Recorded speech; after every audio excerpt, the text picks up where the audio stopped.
Welcome back, everybody. Today we are going to start a new series called Python Puzzlers. In this series, we will include data structures, algorithms, brain teasers, puzzlers, and coding challenges. We will start out with some easy to medium level challenges and eventually move to more difficult problems.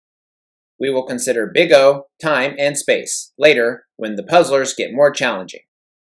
The purpose of these tutorials will be to help you improve your coding skills or knock off the rust, help to improve your problem-solving skills, help you answer questions on sites like LeetCode, Codewars, and HackerRank, etc., help you prepare for interviews if needed, and most importantly, have fun coding by solving brain teasers and puzzles. For our first puzzler, we will create a function that checks if a given string is a palindrome. A palindrome is a word, phrase, or sequence that reads the same backward as forward. Examples include the word madam, the name Nevin, and the phrase nurses run. Notice there is a capital letter in the name Nevin and a space in nurses run. We will have to account for that when we create our function. We create our function with the name checkPalindrome. The function will take in a string. If the string with no spaces, we get rid of the spaces using replace. And lowercase equals the reverse string with no spaces and lowercase, we return true. To reverse the string, we use this special slice syntax here, with the square brackets, 2 colons, and -1. Else, we return false. Here we have some prints to check the function.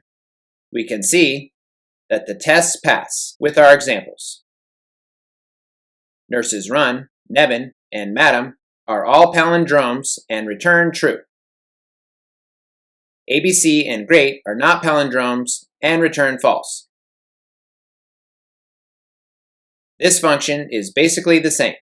However, we can take out the if statement and put it all in the return since the comparison will return true or false. For our last function example, we will use a for loop with reversed. We create an empty list. Then we loop over the string and use reversed to reverse the letters and append them to the L list. Next, we turn the list back into a string using join. And finally, we test to see if the words or phrases are the same backward as forward in our return, like we did in our previous functions. When we check the function, the tests pass. We are good to go. That's all we have for this Python puzzler. Join us again next time.